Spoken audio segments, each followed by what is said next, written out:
New Yorkda bir xanımın uşağını maşın vurdu. Xanım əsəbləşdi, Descartes-i söyməyə başladı. 17-ci əsrin filosofları. Niyə? 17-ci əsrdə yeni bir dönəm başladı, modern dönəm. Rasionalizm. Bəli. Və bu modern dönəmin bir məhsulu oldu. Kapitalizm. Kapitalizm nədir? Sərmayəni yığıram, 100 manatım var və bunu 200 manat etməyə çalışıram. 200 manatı qazanıram, bunu 2000 manat etməyə çalışıram. Bunun adına deyirlər kapitalizm. Kapitalist yalnız pulu artırmağı düşünür. Bayaq Müsalih xanım bir dənə qızıl cümlə dedi, keçdi. Bu kapitalizm, deyəcəm indi hansı qızıl cümlə idi o. Bu kapitalizm gəlir, 17-ci əsrdən başlayır. 20-ci əsrin əvvəllərində Frankfurt məktəbi deyilən bir cərəyan var. Bunun nümayəndələri deyir ki, artıq bu kapitalizm elə bir həddə çatıb ki, mədəniyyət sənayesi yaradıb, culture industry, və bu mədəniyyət sənayesi, kino,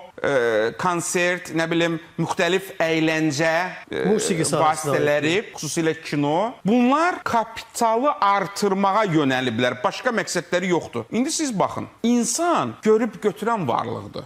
Mümkün deyil ki, mən bir şeyi görəm, ondan təsirlənməyim. Mən bayaq dedim, robot deyiləm. Bizim Azərbaycan seriallarının hansı birində siz qeyri-aqressiv atmosfer görürsünüz? Başdan ayağa qədər aqressiya, davadalaş. Bu Hollywoodun aqressiya dolu filmləri.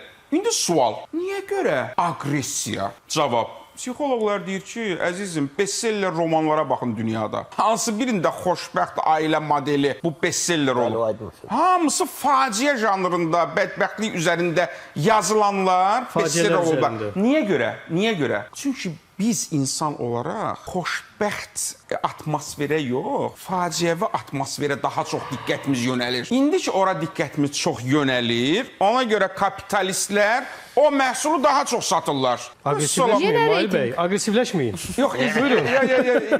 İndi bir dənə şeir oxuyacağım, hər şey həll olacaq. İndi burada sual, axırıncı cümləm, sual. Necə edək? Biz kapitalistlərin qarşısını ala bilərik? Xeyr. Bizim yalnız bir şeyə gücümüz çata bilər, özümüzə. O da ələ çatsa. Biz özümüzə hakim ola bilsək, böyük adamlarıq. Heç övladlarımıza da yox, ailəmizə, nə bilim, yaxınlarımız, özümüzə. Bu aqressiya məni məhv edir, Aytəz xanım demişkən. Baxma. Bacarırsan, baxma. Bacarırsansa 10 gün sosial şəbəkələrdən uzaq ol. Gör necə rahatlaşacaqsan, sakitləşəcəksən, o depressiyan azalacaq və s.